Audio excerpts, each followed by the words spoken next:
Hello everyone, now welcome to Quick Zenify and another episode. What a thrilling encounter we had yesterday between the Chennai Super Kings and the Royal Challengers Bangalore. Now, to talk more about that, I have four beautiful gentlemen along with me. Nagraj, aka Nax, Anirudh, Roman, and one and only lucky charm for RCB, Yashwant.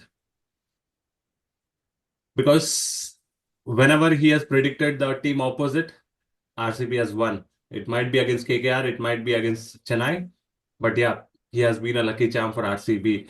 Let me start with you only, Yashwant. Go on. What do you have to say about yesterday's match? Yesterday's match coming to toss, CSK won the toss, but they chose bowling first.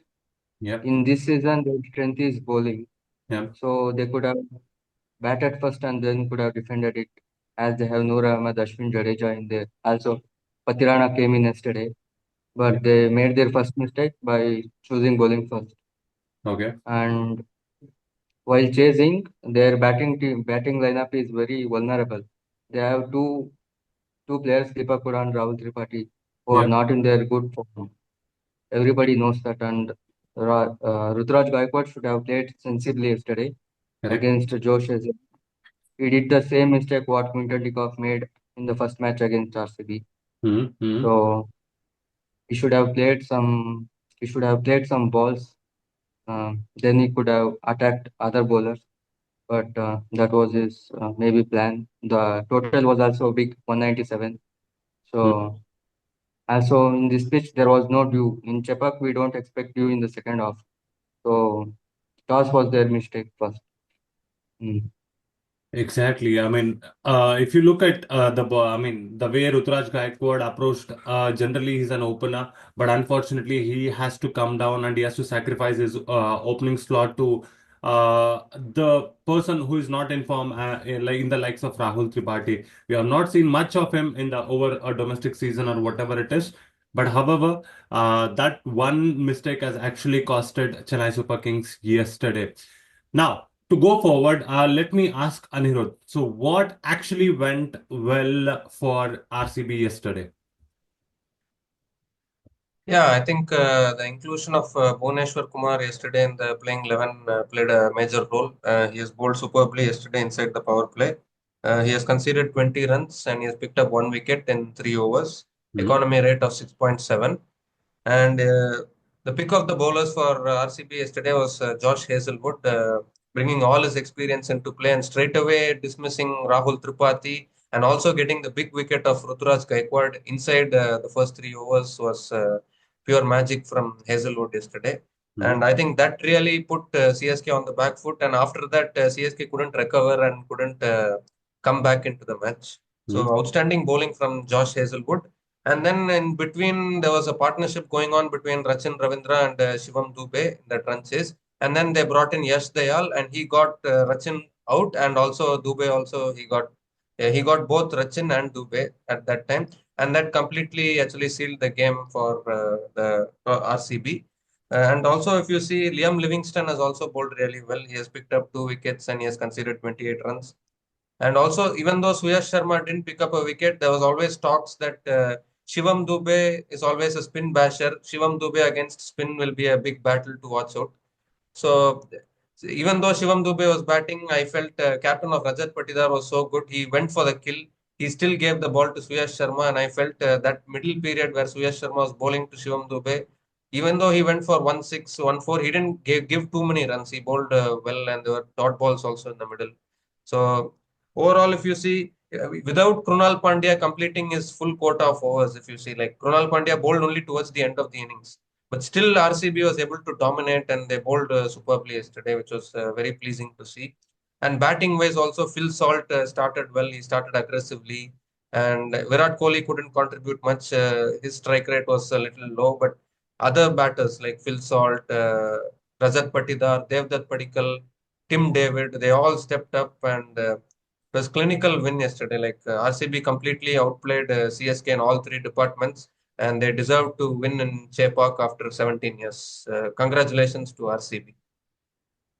Thank you. It was a good narration overall and a summarization of what actually went well for RCB. Now, I just wanted to ask you next, by to understand more of like where exactly or what should have gone well for CSK. I know the toss was a crucial factor, but apart from that, like what are the other factors that you have personally watched and you want to give your opinion on what went well, should have gone better for CSK? Actually, as said yesterday, I mean, the things went well. I mean, Chennai winning the toss, in giving RCB to bat first. It was good. Things were going good, but somewhere I think, I mean, the things were changed where there were three catches missed. I mean, three, no, actually, five. Kohli, his second catch was taken, and the three Patidar at the score of 17, 19, and 20. I think if taken, the things would have changed. But somewhere there it was a change. Then the fielding, I mean, the for which CSK is known for, that was missing. They were giving easy runs, easy boundaries were given. And in normally when seen in batting also, I mean, when you have when you have Conway with you, why are you not bringing him? I mean, the reason you are opening with Tripathi and Rajin Ravindra. Okay, I mean, but if you see Gaikwad with Rachin or Gaikwad with normally Conway were the best openers for CSK. And for the crucial match, you should bring them. You haven't brought them. That was the first thing. Then normally for I thought there was no intent of winning only. You have a capable batsman who can easily upturn the game. I mean, Dhoni, if Dhoni is coming at number 9, if you see on the internet is slashing on that only. When you have a person for that, and he's not coming at number. I mean, if he had come before Jadeja or before Ashwin, things would have easily changed. Last three balls, yes, I mean, he did 16 runs, and that what he came when there was 27 balls, 90 runs over there. So if he had started with bashing, and things would have easily changed. I mean, from the first ball, if he had starting hitting, their bowlers would have come in pressure, and in that pressure there would have been mistake, and things would have changed. But somewhere the intent was missing for CSK to win yesterday, and it was clearly seen. So when you don't have an intent to win, I mean, you can't win. So moral of the story, RCB won after whatever years, to be precise. Okay. I mean, yes, I mean, if you ask me personally, it was an, I mean, overall outstanding performance in all the three departments, especially like if you look at RCB were really, really good in terms of like fielding, the field placements of Rajat Patidar, the captaincy, the coolness he's shown, the dareness he has actually performed in terms of like changing his bowlers frequently, not allowing any particular batsman to settle in the crease. That's one of the key important thing yesterday, what we have seen.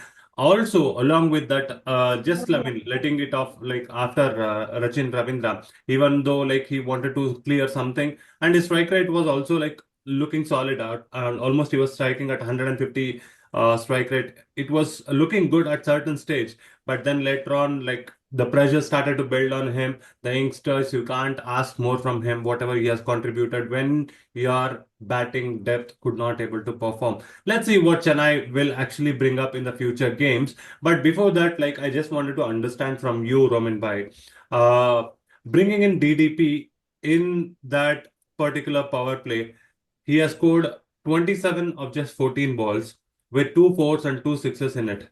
So the role of DDP is actually building in RCB in each and every single match. Your thoughts on DDP? Actually, Rajbhai, that not only the intent of DDP, I guess the intent from top order of the RCB is it seems really clear that they want to score good amount of runs within the power play. So we have seen that Kohli wasn't been able to do yesterday, but the intent was there. Unfortunately, that he not been able to play those kind of shots at that particular time. But overall, we have seen that the pattern that they are playing. First, that feels what we all know that how aggressive he can be, and they have specific given role to the DDP which we have also heard in the pre-match conference from the Andy Flowers, that they want him to bat till 10 overs, and they expect something around of a strike rate almost around 200 from the DDP, and DDP is justifying in the last match as well. So I think definitely it is a key for them to scoring out those particular runs in the starting phase, and ultimately they have a good finishers in the form of Liam Livingston and Tim David. So that particular thing has matched in yesterday's match, that where there they have scored around 10 runs per over in the first slab of a 1 to 10 hours, and they have finished well. We have seen that 360s of Team David.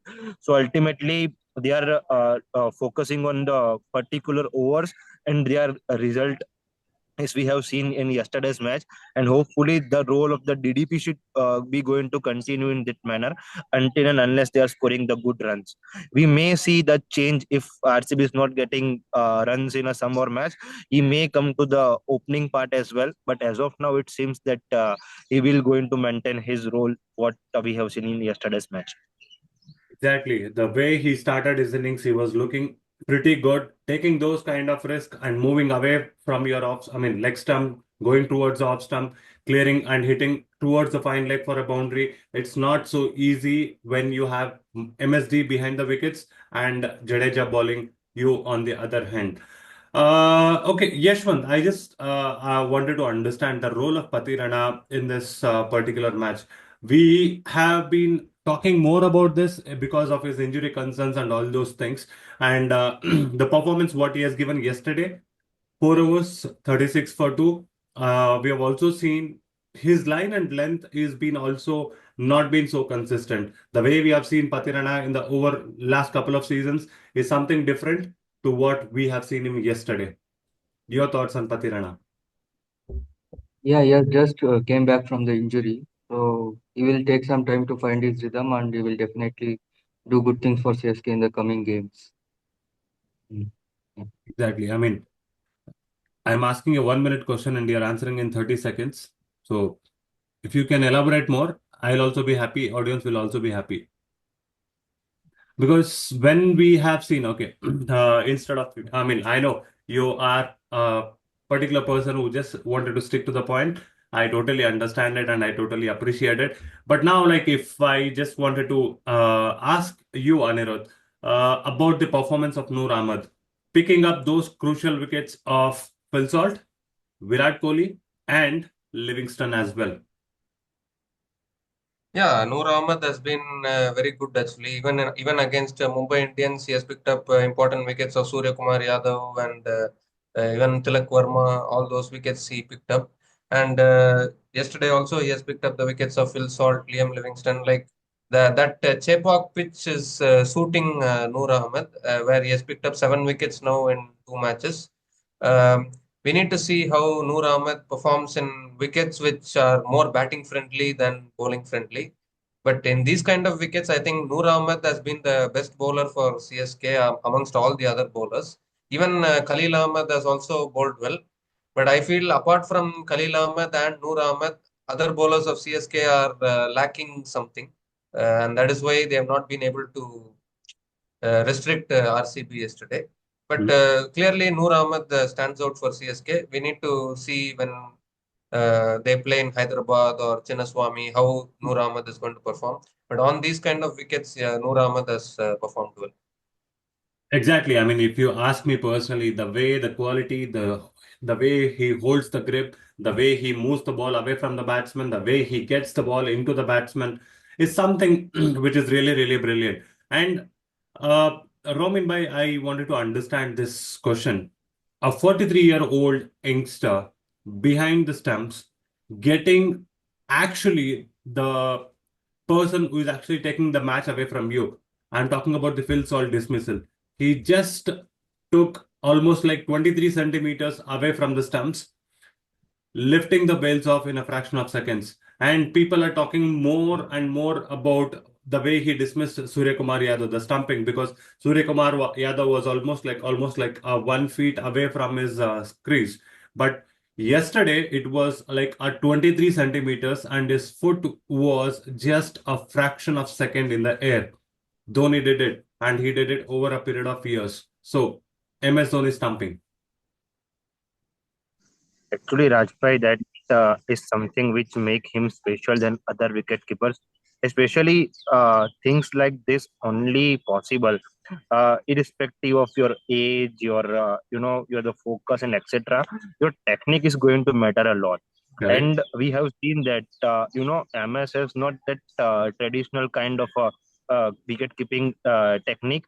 He is totally unorthodox person. Yeah. So generally, he would like to gather the ball really close to the stumps, which are going to clearly the decrease amount of that distance what we need to put down the wickets.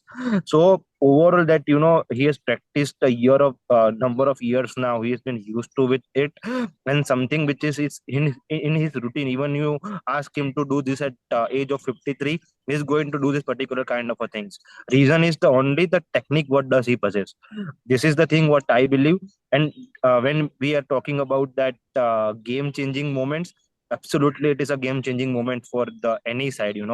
That's a crucial wicket that he is getting by performing stumpings like this is definitely the game changing aspects. But I will definitely give the credit to his techniques. I don't think so that age number can going to affect him until and unless you have a great technique, and he do possess. And this is a natural what he has been developed a number of years. And we have seen no one can before him or in a recent time after him, we haven't seen that someone is able to do such a kind of a stuff. So it's a nostalgic feeling. We are not used to much about this, but definitely I'm hoping that 5 10 more stumpings like this throughout the course of IPL instead of watching sixes from him. Exactly. I mean, I wanted to go to Naxby on this because Naxby was little bit disappointed the way he came at number 9. Instead of like actually getting him promoted top of the order and getting those crucial runs for Chennai. So now my next question to you, Naxby, is to understand any possible playing 11 changes that we might see for Chennai Super Kings in the future. Because you also spoke about Devon Conway. Okay, so the next match, what they will be having is against Rajasthan, and they will be traveling to Guwahati again. And Guwahati, like we know, Rajasthan is also having a good record out there. Let's see, like what exactly happens. Like, do you want to see any possible changes for Chennai Super Kings at this point of time before they move to Guwahati? Uh, the possible changes which I would like to see is their opening thing. I mean, Devon Conway with Ruturaj Gaikwad to start, with Rachan Ravindra number 3, followed by Tripathi. This should be there then. And in bowling, as normally Yashwant Bhai was, I mean, the question you asked, what I have seen mostly Pathirana is a person who normally does a good bowling in second inning compared to that in first inning. That's the reason, if you have seen in the past, he was used as an impact most of the times in the second inning, because he is somewhere the second inning bowler. But so that was there. If it was an other thing around, then Patirana somewhere he would have taken much more wickets comparatively, which I would feel.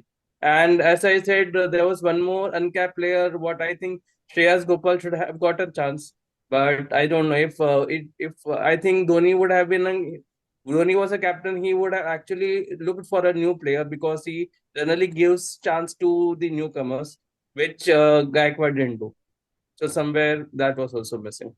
Don't worry, Naxbhai, your wish is going to come soon, hopefully on 3rd of May, because Shreyas Gopal home ground is in Bangalore.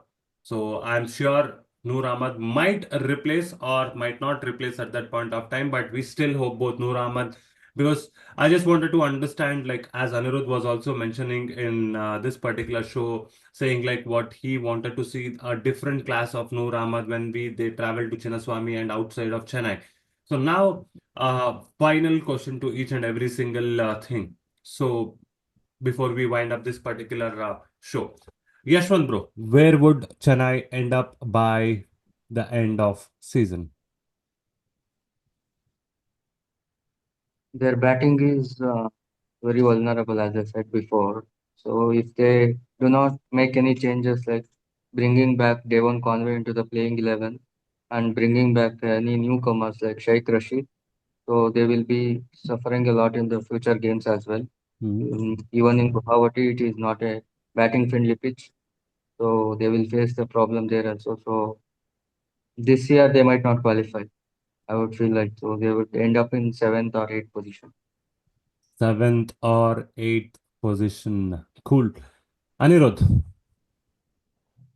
Yeah, even I too feel the same way actually. Like their batting is now too much dependent on Rachin Ravindra and Ruturaj Gaikwad. Other batters are not stepping up. Even Ravindra Jadeja and MS Dhoni are capable down the order, but I think they are past their prime now. They cannot play like how they were playing. Uh, I mean, they can contribute, they can bat, but their contribution compared to their contribution 5 years back is has reduced a little bit now. But otherwise, I think Rachin Ravindra and Ruturaj Gaikwad, they they both performed well in the opening match and they won the match for CSK. But they need to make changes in the batting lineup and they need to bring back Conway. But again, their overseas options, if we see Rachin Ravindra, they cannot drop. Noor Ahmad, they cannot drop. Pathirana, they cannot drop. So if they want to bring in Conway, they need to drop Sam Curran. And if they are dropping Sam Curran, they need to bring another bowling option because Sam Curran can bowl as well as he can bat. So they will be replacing an all-rounder to bring an opener. So they need to figure out these combinations and but they need to bring back Conway and Ruturaj Gaikwad to open the batting and Rahul Tripathi and or one of Rahul Tripathi or Deepak Huda should sit out in my opinion. One of them should play in the middle order or one of them can play and other player can be brought in as impact player. So they need to do these changes. If they can do these changes, maybe CSK can improve their performances in the future matches, and maybe they can still qualify for the playoffs in third position. But if they are going to go with this same team and they are not going to make any changes, then this team I don't see this current CSK team which played yesterday. I don't see that team qualifying for the playoffs. But if they make the changes and if they improve their performance, definitely CSK can qualify for the playoffs. That's what I'm saying. Okay. Romin bhai. Actually, Raj bro, that I'm not going to talk much about that how they are bowling and how they are batting. But one thing that I surely want to point it out that they are missing with intent. They are missing with intent as of now. We have seen CSK playing throughout the years, and the intent was there, which is totally missing. And that's why I'm saying that they are going to ending up around the sixth or seventh number this season. Next bhai. I agree with Romin Bhai ki currently, I mean, with the team they are playing, it would be very difficult for them to qualify. But again, I'll say if some magic works, I mean, especially, I mean, if you guys can understand, I'm specifically talking about Dhoni. If the magic works because he can upturn the game, he's thinking no one knows what he can think and what he can do. So if he's thinking, I mean, his cap works things, I mean, they can come come in playoffs, but otherwise, I don't see them anywhere near playoff. Okay. Nobody asking about my prediction. Okay, I'll only tell it. Okay, cool. Somewhere I still feel Chennai can qualify. I'm sure it's just a beginning of the tournament, is what I'm saying. It's just like two matches done. With that being said, the kind of performance what Chennai has been given over a period of years, like every team would definitely face this. I'm sure Mumbai also faced this last year as well, and Gujarat Titans as well. The Chennai, I mean, the first year inaugural champs as well. Rajasthan till now they could not able to win and they could not able to qualify for playoffs for over a period of seasons. Right now everything is happening, anything can happen, and you can't just write down the champions who have lifted the trophy for 5 years. So I still feel they will be ending up in playoffs. Let's see how the things works and what best Chennai can do.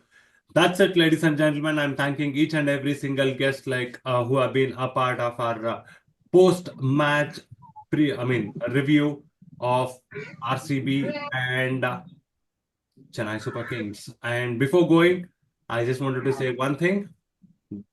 E Sarti Cup Allah. Chennai, Chepauk, Namde. So that's by that note, and you all know what exactly you have to do. Like, share, subscribe, and don't forget to follow us on Instagram as well.